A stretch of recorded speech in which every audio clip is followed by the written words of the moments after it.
Let's see, what should we talk about next? We've got a few more clips here. Okay, so let's do this one over here. There was this guy that put out this clip here, Love Letters to Jeffrey Dahmer. Okay, so this is a 13-minuter, so I'm kind of have to skip through it because he does a lot of narration on it, but I want to show you the clips because it's relevant to the title of this particular video. Share screen, tab. Okay, so this is a YouTube channel called Bizarre Bazaar, and let's speed it up a little bit so we can rip through it a little bit faster. Let's get started here.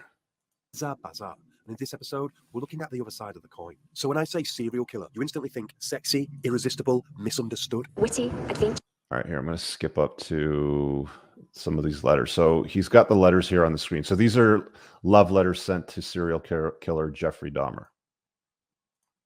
Okay, this is the letter. I'll be hiding the identity of these women for obvious reasons. But these letters were all in Jeffrey Dahmer's possession. I'm going to name this woman Sarah. Hi, Jeff. How are you doing today?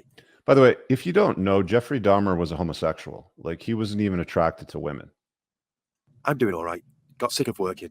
I've just got to find a better paying job. Jeff, I want you to think about this. I walked into this bar around here and I was too drunk to remember the name of it. Well, anyway, I walked into this bar and everyone started to laugh at me. I said, after ordering a drink, "What's everybody laughing at?" You were right by me. You said, "Do you know what kind of bar this is?" I said, "No." You said, "It was a gay bar." I freaked out. I didn't know what to think or do at that moment. So straight away in this story, she's using Dahmer as some kind of emotional support. You asked me my name. I told you Sarah. You said your grandmother. It's just so weird. Like she's having a conversation in a letter with a guy that has been convicted for like murdering a bunch of people. Who's not even straight. The dude's a homo. Like he's a homosexual. He's not attracted to women, right? This is just it just gets weirder the more and more you kind of go through all these letters. I had a cat named that. I was pretty drunk at the time. It was late. I told you I wouldn't name my dog that. You just laughed. The whole bar did. First of all, that's not even funny. Dahmer might laugh because he's nuts, but I'm pretty sure the rest of the bar wasn't hanging off her every word. It's just a weird situation. Yeah, she's just making up this entire story. Let's find another one here. So there's another letter right about here. Making it out like they had this connection from the get-go. So I just left. I'm glad nothing bad happened. I know I'm not dreaming this up. It really happened to me. The guy I was sitting by said his name was Jeff. Do you remember anything like that? Right, so she's just properly nuts. Yeah, she's nutter, that's for sure. Let's go to this part of this next letter. A relationship on some make-believe story. I know I've seen you around here. I bet it was you. Well, let me know, okay? Desperate.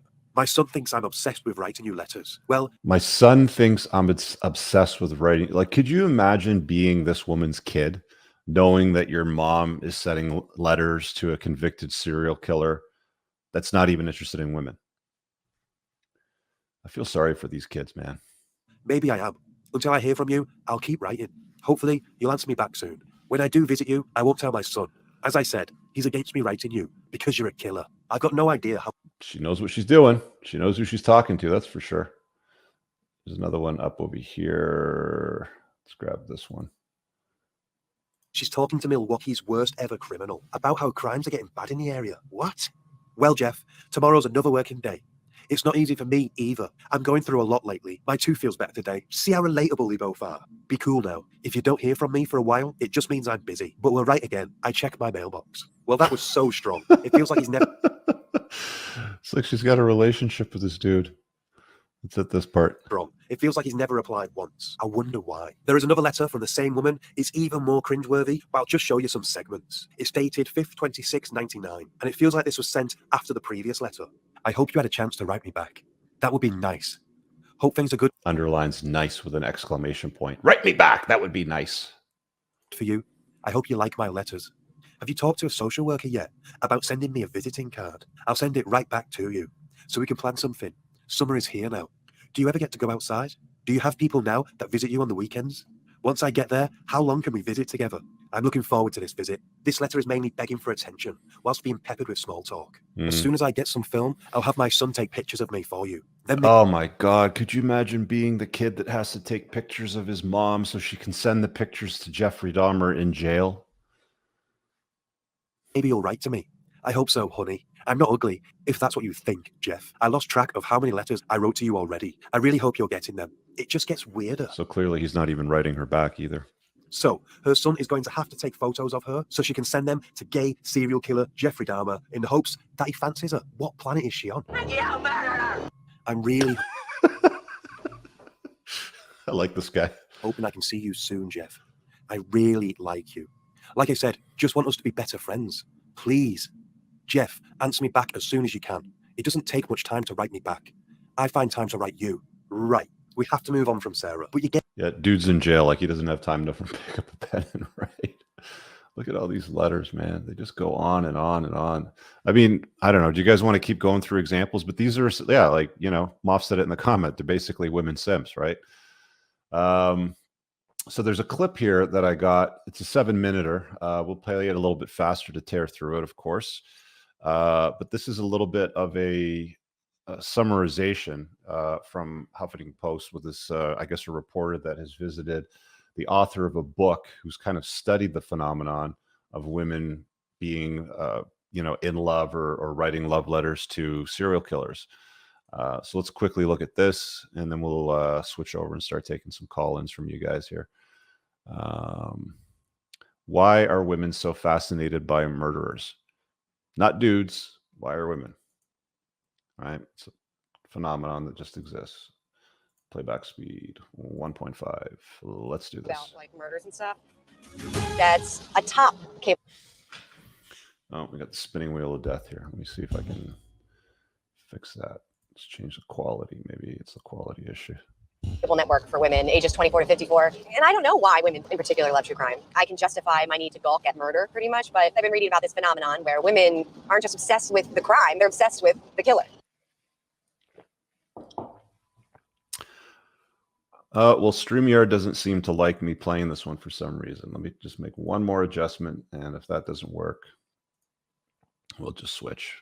Let's try this again. On where women aren't just obsessed with the crime, they're obsessed with the killer. Take Chris Watts, for instance. He killed his wife, he killed his children, and he has all of these admirers, these women who are writing love letters to him, talking about how they think This is the same guy that I showed you the clip on earlier with that news reporter. he's so attractive. Are these women crazy? I decided that I had to find out, why was this happening? So I wrote a letter to Chris Watts. I looked up his address, his prisoner number, and it wasn't a love letter or anything, but I still wrote a letter. This whole area has got serial killer vibes.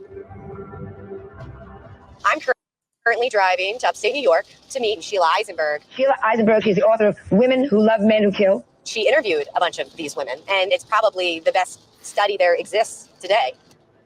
How do you find this place? All right, so let's skip up ahead to where she gets to the house. Having me here. My pleasure. I love true crime, but a lot of women like true crime.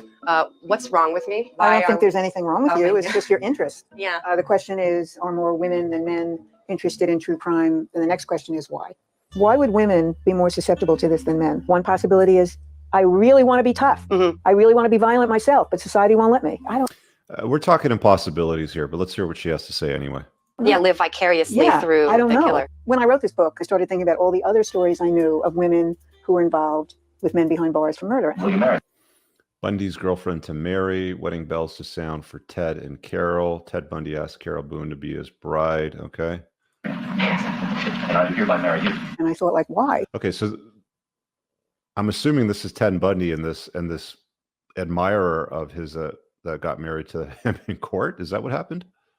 And I started finding the women Yeah. and then interviewing them. What were some of the personality traits that you noticed? Most of them had jobs.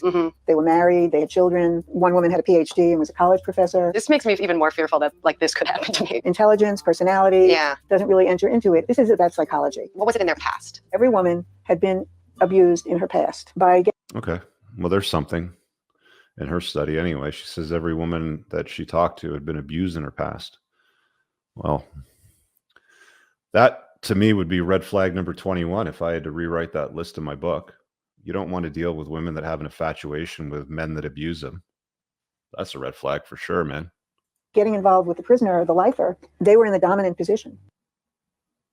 Well, there's a spinning wheel of death again. This isn't an internet problem, by the way, on my end. Some people comment and go, why don't you just have a faster package? Dude, I've got the fastest package. This is a problem with StreamYard collaborating with that stream with this stream. So we'll see if it fixes itself. Sometimes it's agreeable, sometimes it's disagreeable. They would make the prison visits. They would accept the collect phone calls. So this All right, let's reduce this a little bit more here. Go to 360p. was also a way of regaining control Yes. in some sense. So I'm writing a new book. I'm going to explore why women, more than men, are so obsessed with true crime. When you look at women who write to serial killers, I feel like, okay, well, where is the line? When does my obsession become creepy and problematic? These women are not crazy. When you fall in love with someone, it's because that person fills your psychological needs. So being in a relationship with a convicted... Now, she said earlier at the start that the avatar of her typical respondent when she was interviewing them was married. These are married women that are falling in love with criminals that are incarcerated. Just let that sink in, all right?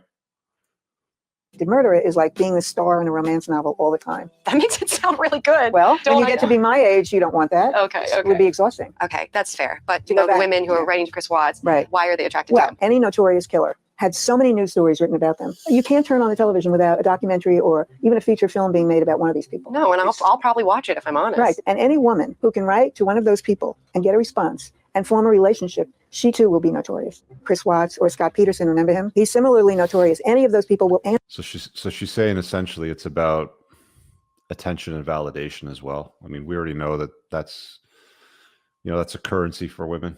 It's important. You. 15 minutes of fame, that's attractive to, I think, everyone. One of the basic human needs is to be known. We live in a celebrity culture, and it started with reality TV. The worship of celebrities and the celebrity culture that began like 20, 30 years ago has just morphed into this crazy beast. Why more women than men are obsessed with crime, true crime and outlaws, has to do with the way culture still views women. We still don't have a woman president. We still don't have... Oh, here we go. Here we go. I knew this was going to come, the whole victim mindset. We still don't have a women president. We still da-da-da-da. Here we go. Listen to this now. Have more than 50% representing top ranks of corporations. Think how much flack women get from... So the reason why women have an infatuation with serial killers and murderers is because we haven't had a female president, or we haven't had 50% representation in the corporate world. Like, come on, lady. Being outspoken. Yeah, tough women that's very true. get a lot of flack. If you're a Women tough woman, you're a bitch. Yeah. If you're a tough man, it's like, you're taking leadership. America is a country founded on, the Wild West. The cowboy, tall, lean, mean, with 2 6-shooters on his hip. This isn't a phenomenon unique to America either. I mean, like, I know that some people live in a bubble in their head, but this is something that happens throughout the Western world, right? Women in the UK are infatuated with serial killers and murderers. In fact, some of the letters that they were talking about in one of these articles that were going to Nicholas Cruz, he was talking to a woman in England about having kids with her, and he was talking about naming his sons after firearms, Remington, Kalashnikov. It's hilarious, right? Settling the frontier. That's true. That's our history. And then moving forward into... Anyway, that's spinning wheel of death. You know what? We're going to pull this out because she started to lose some credibility when she started whinging and whining with the victim mindset stuff. We don't have a female president. That's why all these women are infatuated with serial killers. Okay, well, sure. Then I came across this over here, which is apparently Tumblr is popular with the ladies. And if you type into Google search Tumblr women that love serial killers, there's all kinds of these threads inside the Tumblr community where women worship killers, inside Tumblr's serial killer fandom problems, serial killers, the Keller technologies. That's another Tumblr thread. I don't use Tumblr, so F yeah, serial killers on Tumblr. The secret obsessions of true crime Tumblr bloggers. Serial killers on Tumblr. Yeah, so like you get the idea. Like this is a phenomenon that's unique. And it seems like there's a bunch of theories on it. But I mean, if you distill down the bullshit and take away the blah, blah, blah, the reason why this happens because we haven't had a female president, it seems like women are attracted to strong, powerful men that are able to do things, bad things, in fact. And it makes sense, for thousands of years, for hundreds of thousands of years, human beings were nomadic hunter-gatherers. And women would want to be with competent men that were able to, defeat killer animals, the saber-toothed tigers, and warring tribes. And if they came back with blood on their hands, I would imagine, and food, or you know, like as a winner, you know, like women don't care about your struggles. They hang out at the finish line. They pick, you know, they pick the winner, as I've been said or quoted many times, and often misquoted, you know, as it goes. But they're basically with the guy that was competent enough to do those bad things, right? So that's where my theory lies with it. It seems like there's a few other obsessions, but it's a clear obsession anyway. I haven't seen this Jeffrey Dahmer thing on Netflix. I try to avoid watching long series like junk shit like that, because it's like, who cares?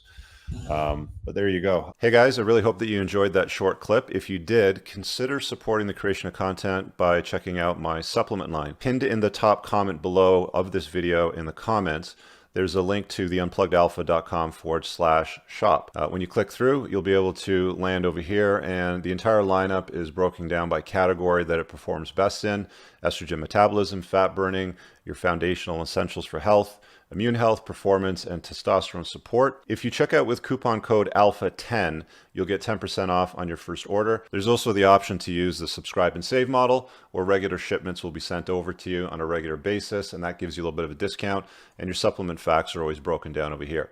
Thanks for watching. I hope you guys have an awesome day. And again, check out that link. It's pinned in the top comment below in this video. Peace out.